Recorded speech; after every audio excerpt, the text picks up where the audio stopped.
श्रीमहालक्ष्मी कवचम्। श्रीगणेशाय नमः। अस्य श्री महालक्ष्मी कवच मंत्रस्य ब्रह्मा ऋषिः गायत्री छन्दः महालक्ष्मीर्देवता महालक्ष्मीप्रीत्यर्थः जपे विनियोगः। इंद्र उवाच समस्तकवचानां तु तेजस्वी कवचोत्तमम् आत्मरक्षणमारोग्यं सत्यं त्वं ब्रूहि गृहस्पते। श्रीगुरुरुवाच महालक्ष्म्यास्तु कवचं प्रवक्ष्यामि समासतः। चतुर्दशसु लोकेषु रहस्यं ब्रह्मणोदितम्। ब्रह्मोवाच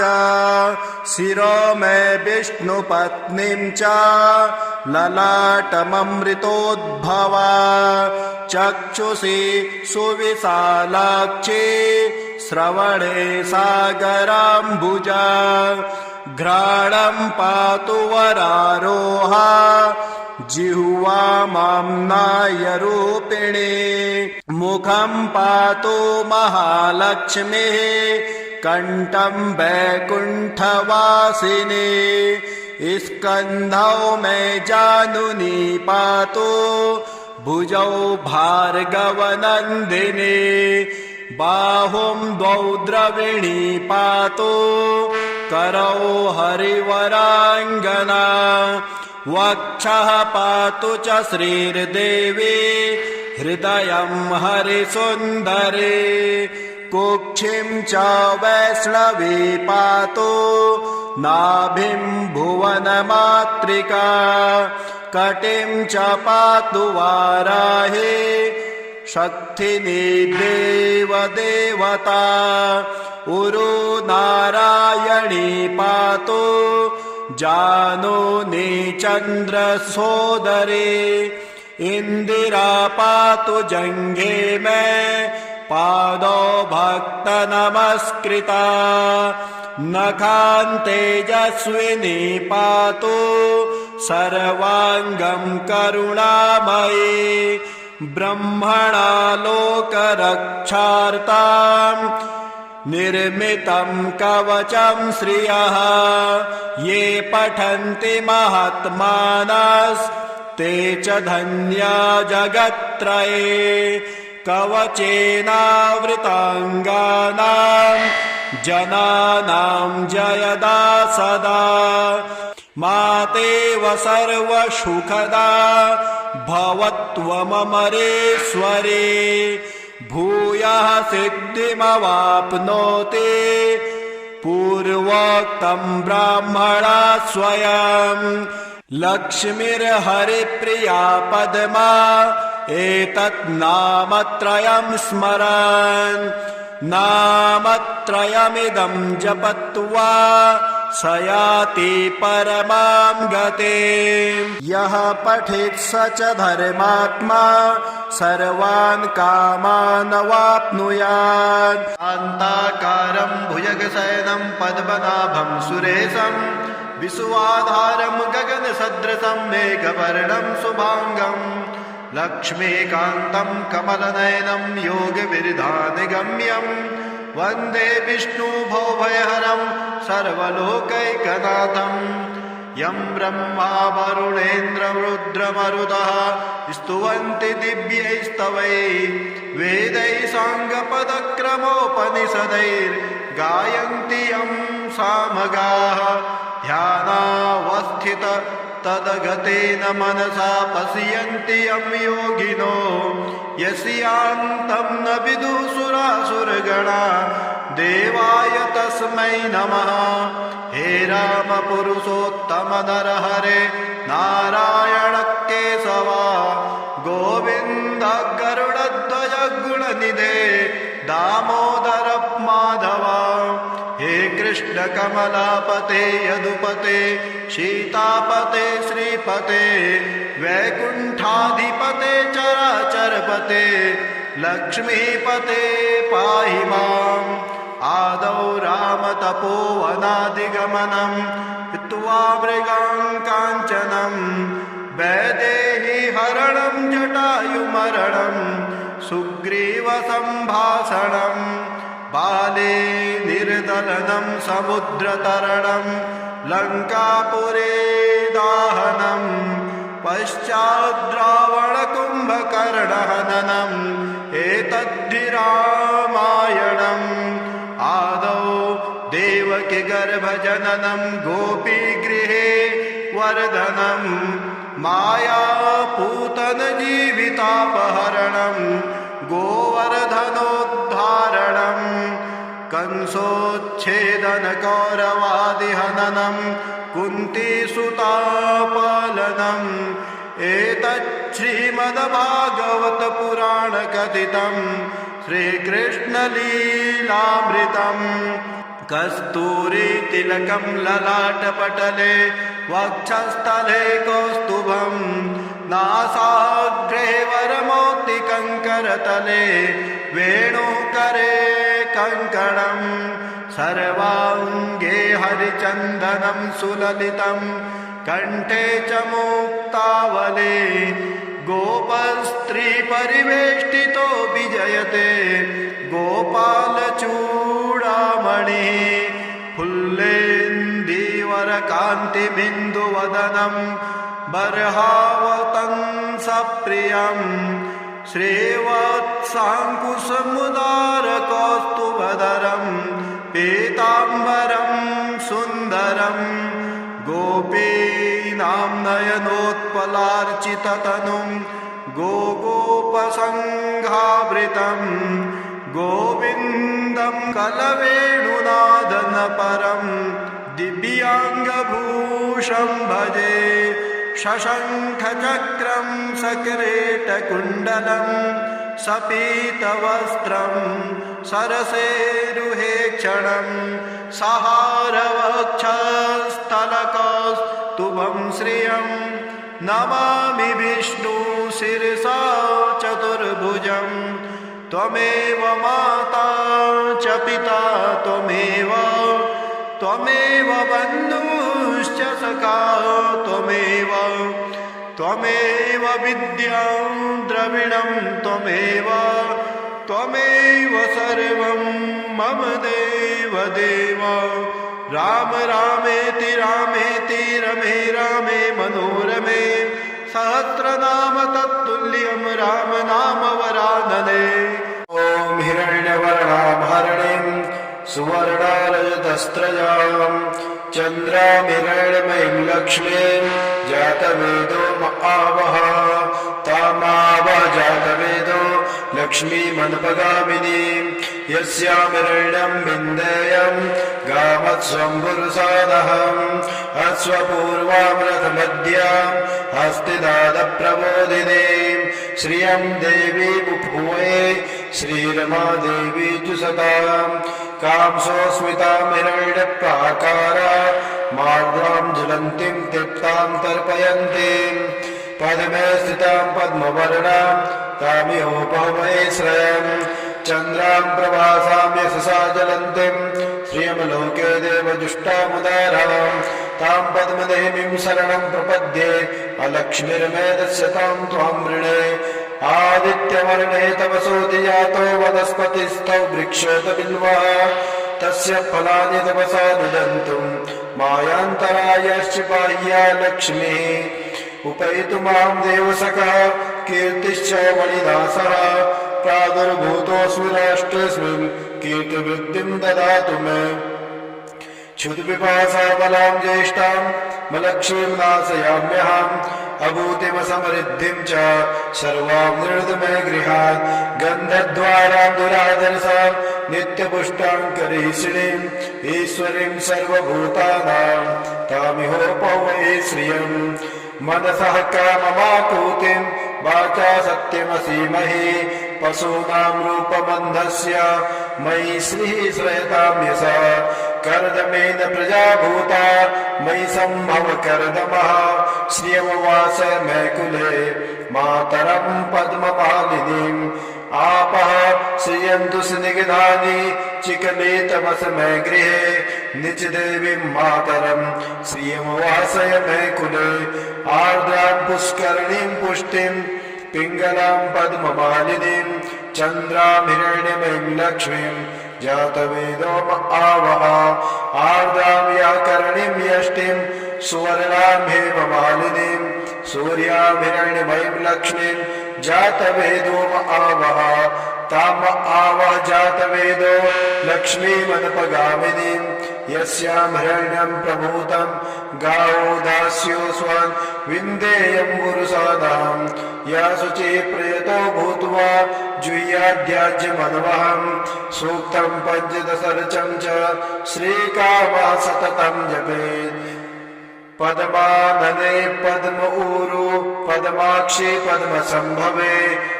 त्वं मां भजसि पद्माक्षि येन सौख्यं लभाम्यहम् अश्वदायी गोदायी धनदायी महाधने धनं मे जुषतां देवी सर्वकामाश्च देहि मे पुत्र पौत्र धनं धान्यं हस्तस्वासुरीरथं प्रजानां भवसि माता आयुष्मन्तं करोतु मां धनमग्निर्धनं वायुर्धनं सूर्यो धनं वसुः धनमिन्द्रो बृहस्पतिर्वरुणो धनमश्विनां वैनतेय सोमं पिबतु वित्रिः सोमं धनस्य सोमिनो मह्यं ददातु सोमिनः न क्रोधो न च मात्सर्यं न लोभो नाशुभामति भवन्ति कृतपुण्यानां भक्त्या श्रीसूक्तजापिनां सरसीयनिलये सरोजहस्ते धवल तमां सुखगन्धमाल्यशोभे भगवती हरिवल्लभे मनोज्ञे त्रिभुवनभूतिकरे प्रसीद मह्यं विष्णुपत्नी क्षमां देवीं माधवी माधवप्रियं लक्ष्मी विष्णुप्रियसखी देवी नमाम्यच्युतवल्लभं महालक्ष्म्ये च विद्महे विष्णुपत्न्ये च धीमहि तन्नो लक्ष्मी प्रचोदयात् आनन्दः कर्मदा श्रीदस् चिकलित इति विश्रुताः ऋषया श्रियः पुत्राश्च श्रीर्देवीर्देवता मताः चन्द्रभां लक्ष्मीसानां सूर्यभां श्रियमीश्वरीं चन्द्रं सूर्याग्निसर्वाभां श्रीमहालक्ष्मीमुपास्यते श्रीर्वर्चस्वमायुष्यमारोग्य मा विदाक्षो मानं महीयते धनं धान्यं पशून् बहुपुत्रलाभान् सत्संवत्सरं दीर्घमायुःमस्तु दीर्घमायुः। श्रीमहालक्ष्मी कवचम् श्रीगणेशाय नमः। अस्य श्री महालक्ष्मी कवच मंत्रस्य ब्रह्मा ऋषिः गायत्री छन्दः महालक्ष्मीर्देवता महालक्ष्मीप्रीत्यर्थः जपे विनियोगः। इन्द्र उवाच समस्तकवचानां तु तेजस्वी कवचोत्तमम् आत्मरक्षणमारोग्यं सत्यं त्वं ब्रूहि गृहस्पते। श्रीगुरुरुवाच महालक्ष्म्यास्तु कवचं प्रवक्ष्यामि समासतः। चतुर्दशसु लोकेषु रहस्यं ब्रह्मणोद्दितम्। ब्रह्मोवाच शिरो मे विष्णुपत्नीं च ललाटममृतोद्भवा। चक्षुषि सुविशालाक्षी श्रवणे सागराम्बुजा। घ्राणं पातु वरारोहा जिह्वा माम्नायरूपिणी। मुखं पातु महालक्ष्मीः कण्ठं वैकुण्ठवासिने स्कन्धौ मे जानुनी पातु भुजौ भार्गवनन्दिनी बाहुं द्वौ द्रविणी पातु करौ हरिवराङ्गना वक्षः पातु च श्रीर्देवी हृदयं हरिसुन्दरी कुक्षिं च वैष्णवी पातु नाभिं भुवनमातृका कटिं च पातु वाराही शक्तिनी देवदेवता उरु नारायणी पातु जानूनी चन्द्रसोदरी इंदिरा पातु जङ्घे मे पादौ भक्तनमस्कृता नखान्तेजस्विनी पातु सर्वाङ्गं करुणामयी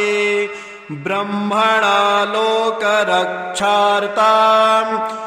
निर्मितं कवचं श्रियः ये पठन्ति महात्मानस्ते च धन्या जगत्त्रये कवचेनावृताङ्गानां जनानां जयदा सदा मातेव सर्वसुखदा भवत्वममरेश्वरे भूयः सिद्धिमवाप्नोति पूर्वोक्तं ब्राह्मणा स्वयं लक्ष्मीर्हरिप्रिया पद्मा एतत् नामत्रयं स्मरन् नामत्रयमिदं जपत्वा स याति परमां गतिम् यः पठेत् स च धर्मात्मा सर्वान् कामान् वाप्नुयात् शान्ताकारं भुजगशयनं पद्मनाभं सुरेशं विश्वाधारं गगनसदृशं मेघवर्णं शुभाङ्गं लक्ष्मीकान्तं कमलनयनं योगविरधानगम्यं वन्दे विष्णुभवभयहरं सर्वलोकैकनाथं यं ब्रह्मा वरुणेन्द्ररुद्रमरुतः स्तुवन्ति दिव्यैस्तवैः वेदैः साङ्गपदक्रमोपनिषदैर्गायन्ति यं सामगाः ध्यानावस्थित तदगतेन मनसा पश्यन्ति यं योगिनो यस्यान्तं न विदुः सुरासुरगणा देवाय तस्मै नमः हे राम पुरुषोत्तम नरहरे नारायण केशवा गोविन्द गरुडध्वज गुणनिधे दामोदर माधवा हे कृष्ण कमलापते यदुपते सीतापते श्रीपते वैकुण्ठाधिपते चराचरपते लक्ष्मीपते पाहि माम् आदौ रामतपोवनादिगमनं हित्वा मृगां काञ्चनं वैदेही हरणं जटायुमरणं सुग्रीवसम्भाषणं बाले निर्दलनं समुद्रतरणं लङ्कापुरे दाहनं पश्चाद्रावणकुम्भकर्णहननम् एतद्धि रामायणम् आदौ देवकी गर्भजननं गोपीगृहे वर्धनं मायापूतन जीवितापहरणं गोवर्धनोद्धारणं कंसोच्छेदन कौरवादिहननं कुन्तीसुतापालनम् एतच्छ्रीमद्भागवत पुराण कथितं श्रीकृष्णलीलामृतम् कस्तूरी तिलकं ललाटपटले वक्षस्थले कौस्तुभं नासाग्रे वरमौक्तिकङ्करतले वेणुकरे कङ्कणं सर्वाङ्गे हरिचन्दनं सुललितं कण्ठे च मुक्तावले गोपस्त्रीपरिवेष्टितो विजयते गोपालचूडामणिः फुल्लेन्दीवरकान्तिबिन्दुवदनं बर्हावतंसप्रियं श्रीवत्साङ्कुशमुदारकौस्तुभधरं पीताम्बरं सुन्दरं गोपीनां नयनोत्पलार्चिततनुं गोगोपसङ्घावृतं गोविन्दं कलवेणुनादनपरं दिव्याङ्गभूषं भजे शशङ्खचक्रं सकिरीटकुण्डलं सपीतवस्त्रं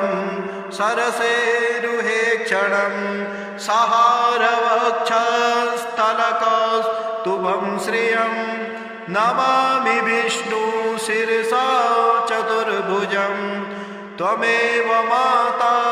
च पिता त्वमेव बन्धुश्च सखा त्वमेव विद्यां द्रविणं त्वमेव सर्वं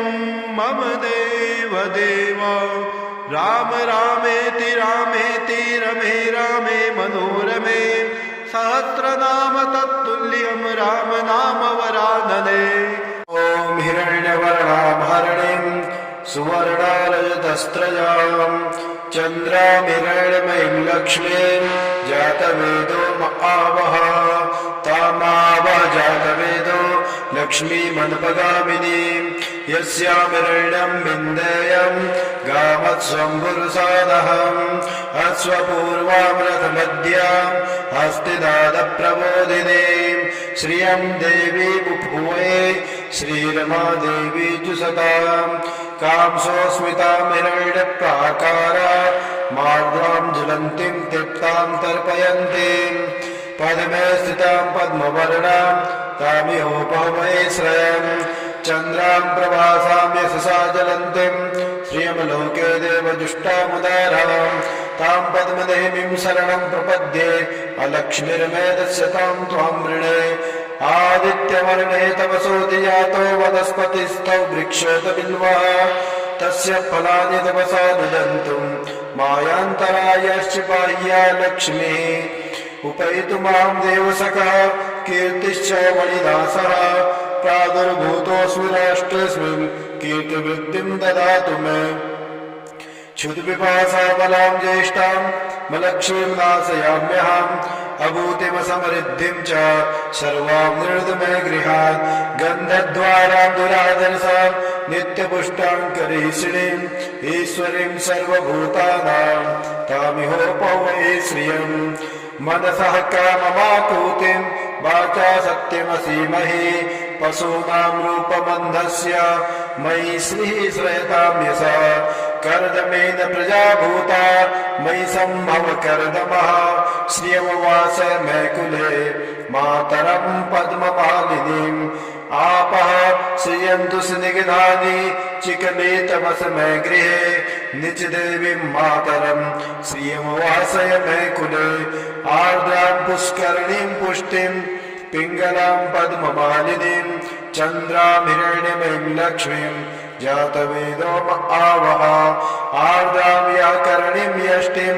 सुवर्णां हेममालिनीं सूर्यां हिरण्यमयीं लक्ष्मीं जातवेदो आवह ताम आवह जातवेदो लक्ष्मीमनुपगामिनीं यस्यां हिरण्यं प्रभूतं